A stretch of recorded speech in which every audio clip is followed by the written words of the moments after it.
So, Bards, there we were, Friday night, out in the cold, and where was Wedders? In a box. Where's he tonight? Home in bed, apparently. He's resting up so he can be up early to watch the World Cup. Really? Is he not watching The Voice? Yeah, The Voice, a place to call home. Love Comes to Town, will be one of them. All the recordings that he's had for the last week he's trying to catch up with, isn't he? That's exactly right. Well, we better catch up with last week's results.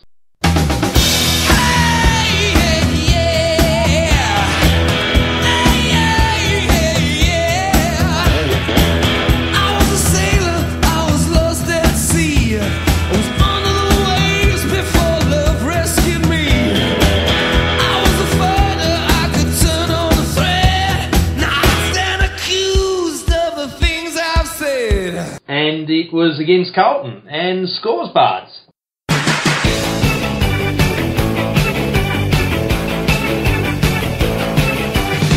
Like every other time since 2005, mate, it was Hawthorn running out victors, 18-10-118 to Carlton 13-12-90. And again, goal kickers aplenty.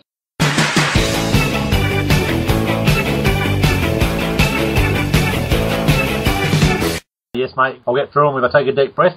Rioli 3, Roughhead 3, Suckling 2, Segler 2, and singles to Shields, Hale, Bruce, O'Brien, Sewell, Smith, Hill, and Ross. And Rioli enjoyed that third goal. Oh, he did indeed, mate. Little Joe the Goose over the top there he had all day, and he walked up to the line and then launched into the second tier. He took his time about it because I think he was sick of being booed by the Carlton supporters for hitting Poppy and being reported for it. Not very nice. He got booed all right after that because they thought he'd taken their bloke's head off. Showed the replay and he might have got him with a little bit of an armpit as he took Poppy's head off. Thankfully, the match review panel have seen sense and withdrawn the charge. Thankfully. Now, your votes are getting interesting. Burgoyne's out there in front, followed by Bruce. Sammy Mitchell's still up there, notwithstanding he hasn't played for about 5 weeks. And then there's a lot of guys on 11 votes. So I'm interested in your 5, 4, 3, 2, 1 this week.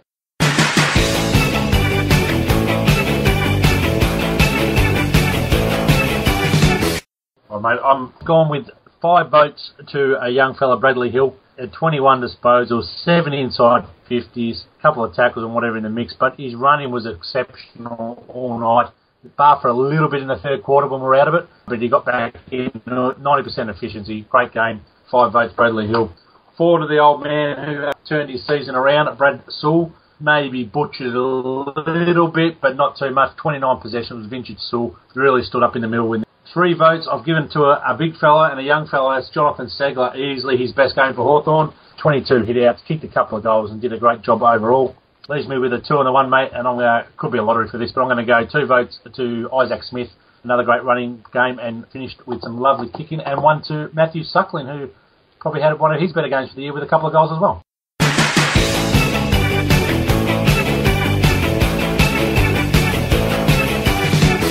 Hey, I'm going to reintroduce Tonk of the Week, and it's got to be Dermot Brereton, and hopefully everyone has read my comments around the fact I could not believe that Brad Sewell was best on ground by far, and I'd conferred this with Adam as we watched the Socceroos be beaten 3-1 the next morning, and Brereton says, I can't give him a vote because he chopped up the ball, but he was unlucky to get 1.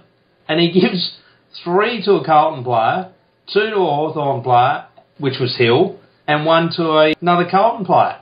Can you believe that? Is that not Tonk of the Week award stuff? A few channels had Judd as best on ground, and Judd played well, but he did fade out of the game when it was to be won, and Sewell, he ran it out. As I said, I gave it to the young fella because I liked his amount of run, but as far as getting the ball, Sewell's had 29 at 83%. Well, that's AFL average. I don't think you can knock him chopping the ball up too much there.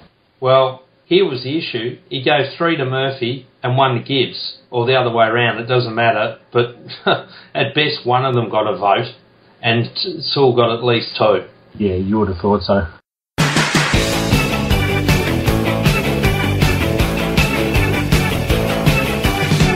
All right, well, look, we move on from there. But as the president of the Jonathan Segler fan club, we don't want Big Boy McAvoy back in the team unless we really need him. Yeah, great game by Segler, wasn't it? It was, mate. He pretty much did everything that's required of him. He marked the ball fairly well when a few opportunities presented itself. His hit-outs were good, and you've got to remember that Robbie Warnock, he might be a bit of a dud when it comes to doing anything with the ball, but as far as ruck work goes, he's pretty good. One of the better tap ruckmen going around, and he battled well with him. Definitely had a win on quite a few occasions there. And yeah, just generally used the ball, kicked a couple of goals. I thought he was good. He's had 16 disposals. Yeah, good game.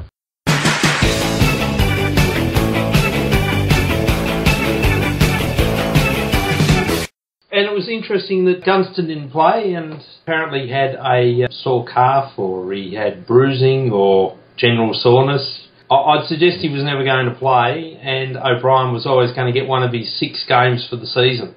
Yeah, I think it looks like a plan, and apparently the coaches are really happy with him. They genuinely believe that Tim O'Brien will be a superstar, and he showed a bit on Friday night, I thought, just calmness. He marks the ball really well, and it's a lovely kick for goal. Look, he's got to fill out. We know that, but bad as it is, our run of injuries, we're getting some quality games into some kids. Litherland was down on Friday night, but he's had 4 or 5 on the trot. Played some good footy. O'Brien gets a good taste of it. Even Ross getting a little run off the bench there. He's obviously going to be a backup. But yeah, there's good games going into kids. It's all buying well for the future. Also good games getting into Cheney and Jiraiya as well. Yeah, absolutely. And look, I mean, Cheney I don't think makes the best 22, but he's going to be very handy backup. Doesn't do much wrong. He's normally, you sort of think he butchers a bit, but he had 15 on Friday night at 100%, so he did the job. Banger was good again.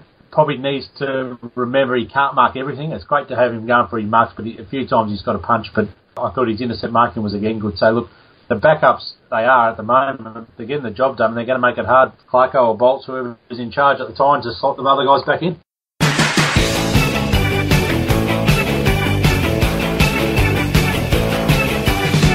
Big Spanger man didn't get any votes. He played a good game. I didn't think it was as good as he was the week before.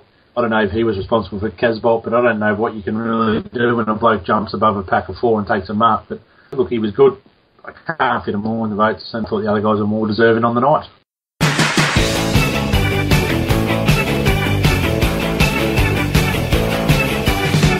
Well, did you see the third press conference of Brendan Bolton? They're just so exciting. And I love the way he talked about all the coaches in the box and how they were sharing around ideas. Did you hear that, Bart? Yeah, I did. It was great. And it's been a feature of our players that, you ask them about themselves and they train to turn it around to a team thing. He was exactly the same, saying, you must have been doing this, He goes, we've got some great blokes in there and we're bouncing ideas off each other all night. And, yeah, we had some great ideas. And, yeah, he loves it. He was praising the others, take the pressure off himself. Beautiful.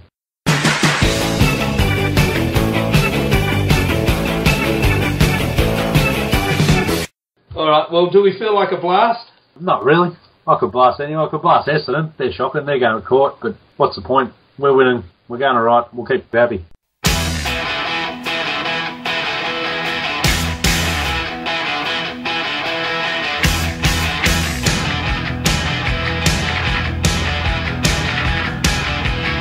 The whack is, where's Wedders? And there's no Crime Stoppers. No Crime Stoppers. There is no From the Backline, Grant. I've had an issue putting a side together. I was hoping to come back tonight and get a ruling from the Backline master, Mr. Wedlock, but since he's not here, I'll make the ruling myself. He set me the task last week of doing a side that was 20 games or less, and then I had to pick the worst players. Well, I brought up the old AFL tables, and thankfully they order the players by games played, so it makes it quite easy to find blokes with 20 games or less. But what I've discovered is there's some absolute beauties of our club that have played somewhere between 12 and 20 games. So I'm changing the rules, and it's going to be 12 games or more is what's required. So it was 20 or more, but now it's 12 or more. And that's going to let me use a few names, especially recent ones that people are going to appreciate. So next week I'll be back, Hawthorn side, 12 games or more, the worst players.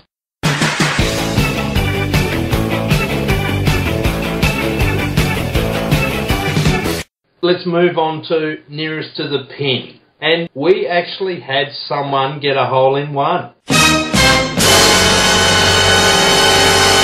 We did? We did. Kim Connell has successfully picked the margin. Which was 28 points, is that right? 28 points. How about that? Did we ever think that would happen? Yeah, probably. I tell you what, we're now getting into the territory of being able to exclude the worst games very shortly, because there's a lot of people who've had 8 wins and winning margins that we've been able to put in there. So Wedders will be happy when he gets to the 11th winning game because he'll be able to shed that 200 difference from the GWS game. I think I've got a decent one to share as well. Yeah, 115 you've got to shed from that Bards. But that was a relatively close week. Allen had a difference of 48 and Wedders a difference of 40, but it was pretty close. So the game this week will be very interesting. I suspect the margins will probably be low. It's a traditional Saturday game, Bards. Can you believe that?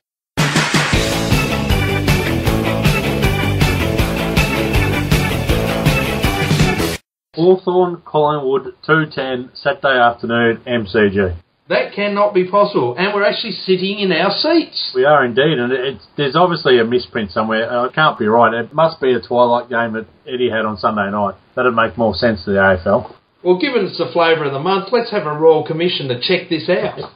That's it, indeed. So, no, mate, it's good. It's a good time of day for footy. It's the old traditional time and traditional foes. Now, they haven't beaten us since 2011 prelim final, and hopefully we keep it that way.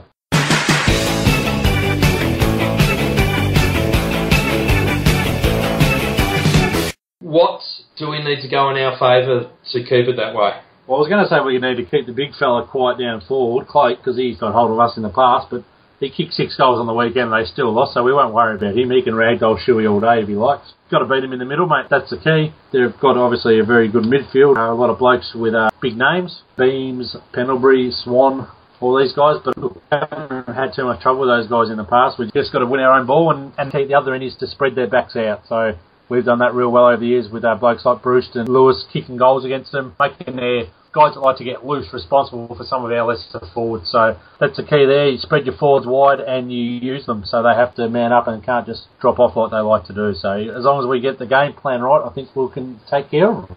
Langford come back in and do a tagging job, Bards? Don't know, mate. Copped an injury at Box Hill on Sunday. So a corky apparently. So maybe it's not too bad. You'd think that we would want to tag her for the game, but I guess they've got the option of using Sewell or Shields in that role if they need to. But yeah, he may well come in to pick up Beams, I'd say, probably the one that you'd go with. Yeah, well, Shields didn't have a great game last week, so it might be time for him to do a bit of tagging to get back into the game. But we'll see. So let's tee off and see whether we can get a hole in one. So, Bards, a margin. 4! I'm relatively confident that we'll run over these mob like we normally do, so I'm going to go with 26 points. Well, funny enough, I had in my mind 4! 27, so can't split that as a difference. May as well stick with it. All right, well, let's see how we go, and I'll be looking forward to seeing you on a nice sunny winter's day at the G on Saturday afternoon. So, go Hawks! Go Hawks!